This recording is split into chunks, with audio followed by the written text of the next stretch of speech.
for joining us on the Sportsline Podcast on CHCH. I'm Bubba O'Neill. Folks, as always, Southern Ontario is a hotbed for outstanding teams, athletes, executives, and in today's case, sports broadcasters, and we love to uncover their personal stories. Today we have a real good one for you, who I believe is one of the brightest members of the Canadian football media. His media experience dates back to 1983 in his hometown that is shared with Sir John A. Macdonald, Doug Gilmour, Don Cherry, and I believe his favorite, the late Gord Downing. When it comes to Radio Kingston's Mike Hogan is as accomplished as anyone in the nation. Fan 590, TSN 1050, TSN on the television side, and even CHCH back in the day. A passionate fan of all sports, but when it comes to football and most important, the Toronto Argos, he gets all fired up. You know what? He's been a fun rival for a long time, so pleased to speak to the voice of the 18-time Grey Cup winners, Mike Hogan. How do you do, partner? I'm doing well, although I shouldn't really be talking to you after what happened in the Hammer on the weekend. Well, I'm going to go right there. I mean, I know one win or defeat does not make a season, but last Sunday's loss to the Tiger Cats, how have you survived that? Because I don't think you were expecting it.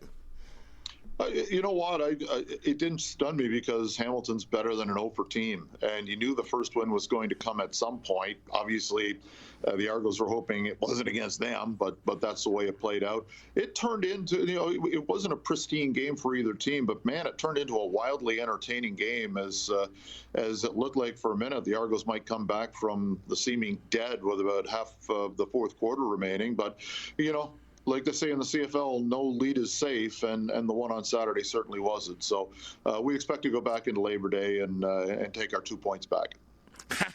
And that will be a lot of fun. A packed house, and of course the rivalry continues all across the Canadian Football League on Labor Day. But we got to start here, and I know these are things that we generally don't like talking about on the Sportsline Podcast. In fact, no one really likes talking about it for all. But the passing of Pete Martin, just a wonderful man. I don't know how let me look at that. Look at that's just a partial of his bio. So many things he did and accomplished, whether it was a player or a broadcaster, just being a man, a good guy. I was so fortunate to do 2 preseason games, one in London and one in Hamilton, with the Tiger Cats and Argonauts game, and really got to know him and understand him and understand why he always had that smile. Mike Hogan, you were really close to him. A little bit about Peter Martin. Oh boy, I was looking back and I saw a quote of mine from 2008 in our media guide that said, if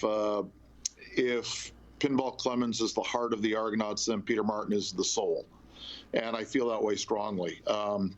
If I'm doing a Mount Rushmore of Argos, those are the 2 front guys. Pete was there as a player for 8 years, a broadcaster from 1977 until 2010.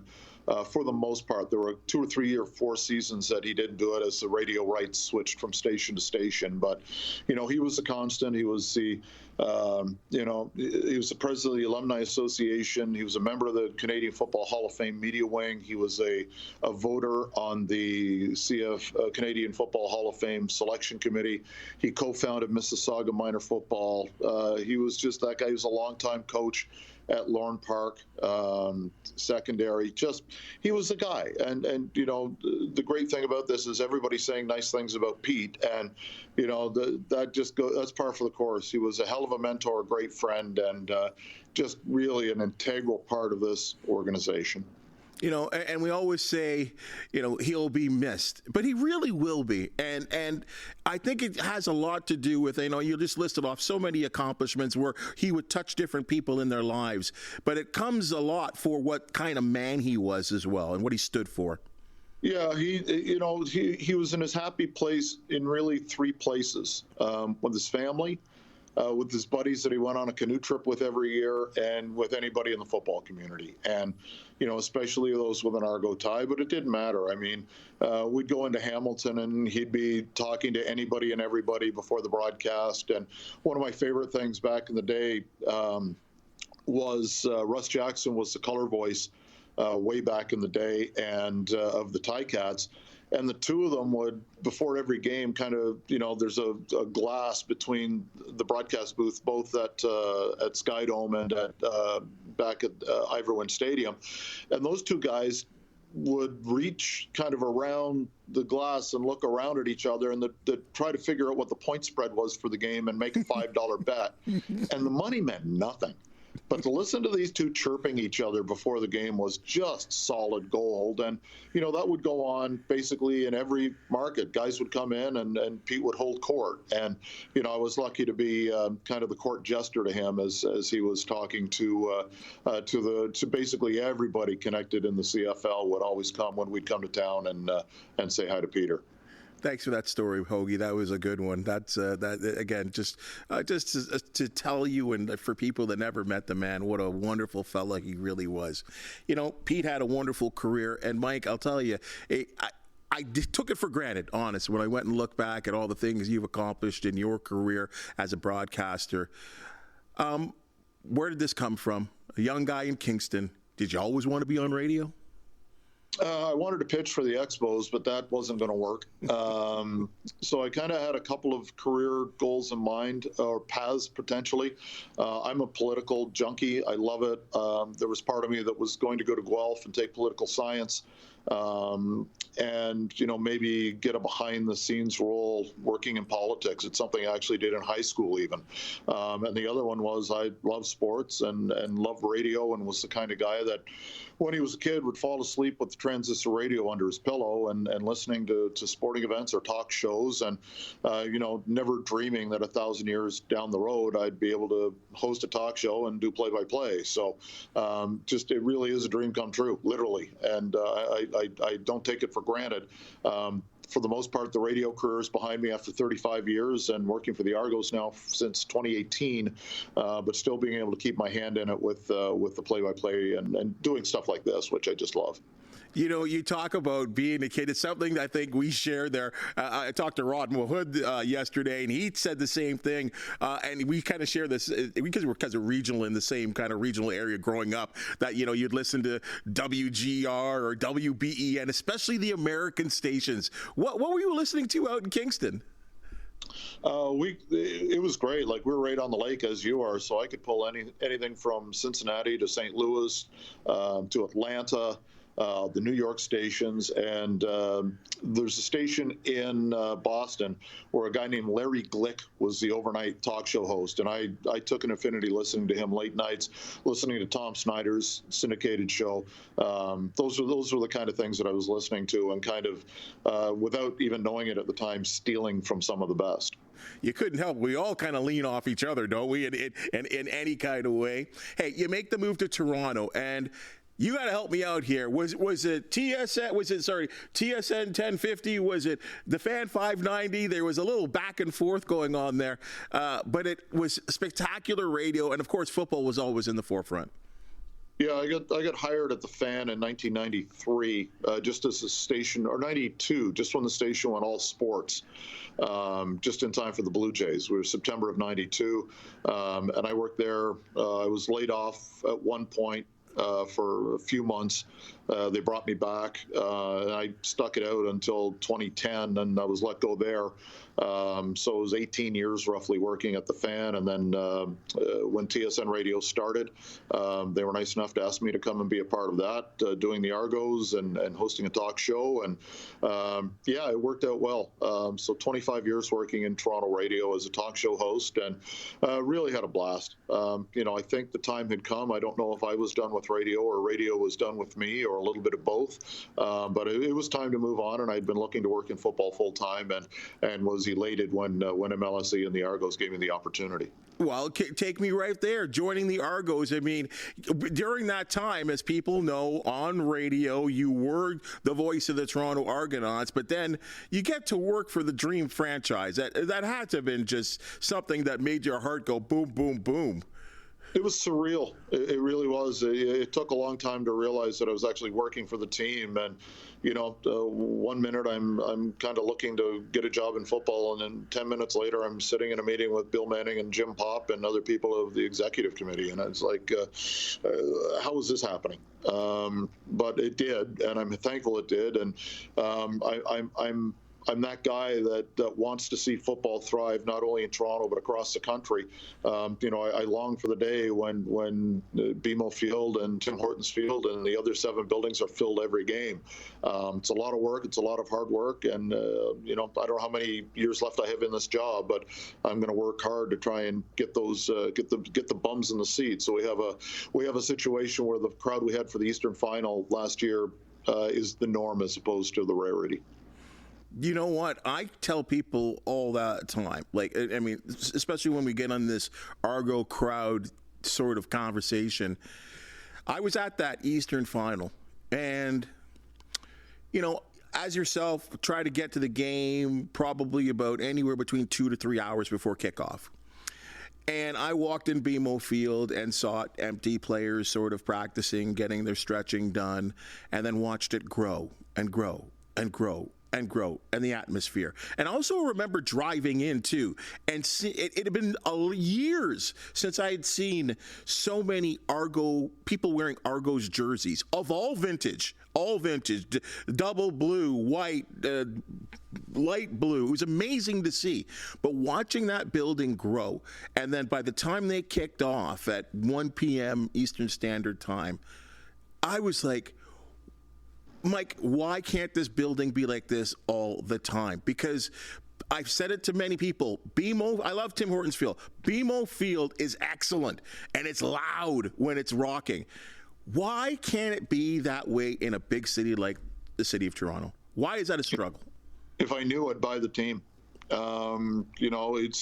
It's almost like if somebody gives you Leaf or Raptor tickets, you find a way to get there.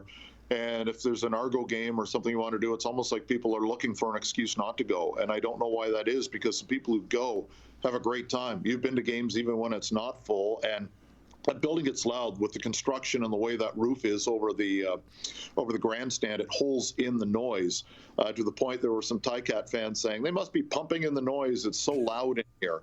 But that's the way it is. And we've got, we don't have the most fans in the league, but I think we have the most passionate ones, and I say that with due respect to everybody else, because if you're a fan in Hamilton and Regina and other places, you can go to work on Monday and people are talking about the game, and it becomes a thing to do. If you do that in Toronto, you're looking for people to share your experience with, and it can be difficult. So with all of the kicking that Argo fans receive from across the country in terms of attendance, they keep coming out, and they still are loud and passionate. And the diehard fans that we have are, I will say, without hesitation, they are the best in the league because they have to be.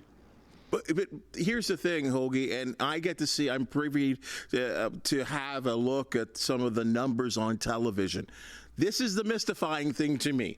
When you look at the ratings, television ratings we're talking about here, for Argo games on a weekly basis, they're right now, because the Jays are struggling right now, they're with the rest of the Canadian Football League and beating the Blue Jays in particular cases and age groups.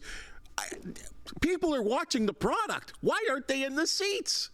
Don't know, because they have a good time when they get there, and our exit. Yes. We talk to people will say they have a great time. When I was working at TSN, we were privy to television ratings, not only overall, but breaking it down by region.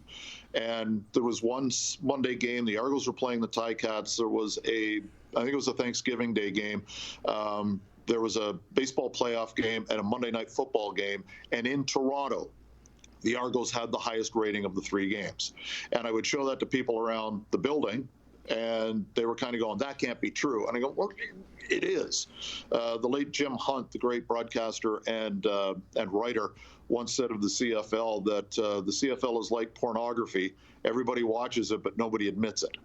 And it's shaky, but it's that's there is something to that where you want people to wear their wear your crest, wear it proudly, and wear your gear, and you see that in Hamilton a lot more than you see it in Toronto, and we're trying to get to that stage. It's tough sledding because we get the Blue Jays averaging 40,000 a night playing 2 kilometers down the road, so. And for years that never happened in the CNE or at Skydome because they shared the building, never played at the same time. There are now times like on a Saturday afternoon, per se, if we have a game then, the Blue Jays are playing at the same time, and that obviously hurts. And yeah, there's millions of people in the GTA, but let's say half of them right off the bat don't like sports. It starts narrowing that number down in a hurry. And I understand this. I mean, if you're in Ottawa, right, where you're coming off 4-14, 4-14, 3-13, I get it, right? I understand that people are struggling to say, or even the sort of start that the Tiger Cats got off to, where it's like, they're just going to lose. I'm not going to show up. That's sometimes the mentality of some fans that are not the hardcore fans. But the Argos, I'm going to just say over the last decade, they've won, 2 Grey Cups? Like, they're competitive. They're competitive all the time, and it's a good product, and they always have good people. And, of course, someone like a Pinball Clements that represents the franchise for so many years. Again, like you said, both you and I would buy the team, but I'm here to say, as a Cat guy, as a Hamilton guy, that it's fun. And people start to say, well, maybe the league could go on without the Argonauts. No, I never want to see that. Toronto needs to be in the Canadian Football League. It does, especially for advertisers. I mean, if you're looking to sell something nationally and you don't have the Toronto market involved, it's a tough sled, and your rates are going to go way down. Just because this is the economic center of the country and where the most people live, for advertisers, they want the Toronto market delivered. And that's the argument. It has nothing to do with the history of the team or anything else. Strictly from a business perspective, you need Toronto if you're going to make money in advertising in the CFL. Let's go to some onto-the-field stuff that happened this morning. And according to head coach Ryan Dinwiddie, he was speaking on TSN 1050. He says that quarterback Chad Kelly could start participating in team practices very soon. What does that mean? That means that he can start participating in practices really soon. That's what the head coach. He's been a lot like I'm under the understanding that he's been allowed to practice since day one. It's just that he hasn't been. He's been working out on his own. He hasn't been practicing with the team. But if he's ready to go after 9 games, at some point he has to start practicing. We don't know if he's going to be, see his suspension end after 9 games or if it's going to be extended. But you can't say after 9 games, you're up this week. He has to be given the opportunity to practice with his teammates to get ready in case he's allowed to play in Game 10. Well, I'm going to believe that the Argonauts are going to take care of all this stuff. I know I've been hearing that he's taking care of all this stuff that the league mandated Chad Kelly as a man to take care of in terms of, bettering himself, all that kind of stuff that we all know about. Here's the question, and of course it's the old Belichick question that he had way back at one time with one Brady and a Bledsoe.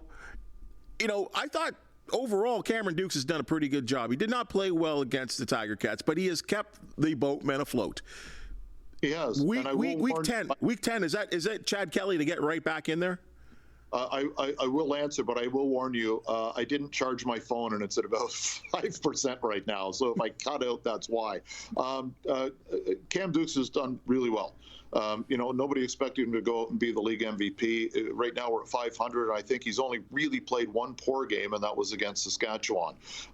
He played well at times against the Ticats, but I'm sure that they're looking for more explosive plays, and right now they haven't been there for Cam. I think he's capable, more than capable of doing that, and I'd like to see him stretch the field a little bit more. But right now, we're still waiting to see what happens on Saturday and how much the playing time against Winnipeg is divided, if it is, or if it's Cam's job, or if it's Nick's job. I know both have been taking snaps this week, and I still don't know who number 1 is, and maybe the coaching staff doesn't. Anyone that knows Mike Hogan would recognize that you are a fan of football at all levels. And, of course, you love your Philadelphia Eagles and your Eagles. But you're also a fan of the OUA. And the what you've done with Crown Countdown, you've been on the OUA board, you write for them as well too. This love for football, like you've really reached out and touched a lot of people, Mike. Well, I grew up in Kingston watching Queens football, and that was like the big thing. It was junior hockey and OUA football. We didn't have a pro team in town. And I fell in love with Queens games were for the homecoming game and for Frosh Week. There were 10,000 people there, and they were singing something in a foreign language, and they were up arms around each other dancing, and there were bagpipes and drums and cheerleaders and guys in big gold uniforms, and they were usually a pretty good team. So it was a really fun experience to get my feet wet watching, and I've always felt an affinity for that league. And I know whenever I run into Rob Baker of the Tragically Hip back home, it's always Queens football. Always. It's his favorite thing to do. So people of my vintage who grew up watching Gales games, it's part of our DNA. And if you go to a Queens game, you'll see Rob Baker of the Hip sitting at midfield with his Queens jersey on, the old tricolor. So for guys like me who grew up playing football in that town in that era, we still have the OUA sickness, and I say that with all affinity. You did some work with Laurier too, did you not? Yeah, I called their games for 4 years, 4 straight trips to the Yates Cup that year, and 1 Vanier win. So I take full credit for that. Yeah, we here at McMaster, we'll remember that. Hey, I'll ask you this question here, final one here, Hoagie. What do you want to do when you grow up? Because I know you're having the time of your life. I don't want to grow up. I'm going to do this as long as I can, and when it's time to retire, hopefully a few years from now, as long as I can do it and they'll have me, I'll keep coming in and doing what I'm doing. Well, Hoagie, I hope it goes for a long, long time. You and I have known each other for a long, long time, and it goes back. And we talk about the greatness of the Canadian Football League. You and I would have never met if it wasn't for the Canadian Football League. Always really liked your work on radio as a listener, but you and I got to know each other and continue to know each other with that friendly rivalry. I'll get that out there, and I really appreciate all the things that you do for the league, Canadian football, as I said, and that's why I wanted to ask you about the OUA too, because it's so important to start off at that feeder route as well too, and the benefit is so many pro careers for a lot of Canadian football players, and you certainly have a lot to do with that as well. No, I appreciate that, and I appreciate you having me on to talk about Peter. That's the guy. That's the man. Well, Hoagie, thanks for joining us, partner. Appreciate it. Thanks, brother. Oski wee wee. That's your Sportsline Podcast for the day, and as you've just seen and heard, we love talking sports with quality individuals. If you do know of an athlete, team, or event to promote, we want you on the Sportsline Podcast. Please hit that comment, thumbs up, like, and subscribe. It's free, folks. Do it. Subscribe. The talented folks that make the Sportsline Podcast possible, thank you so much. And we'll see you tomorrow.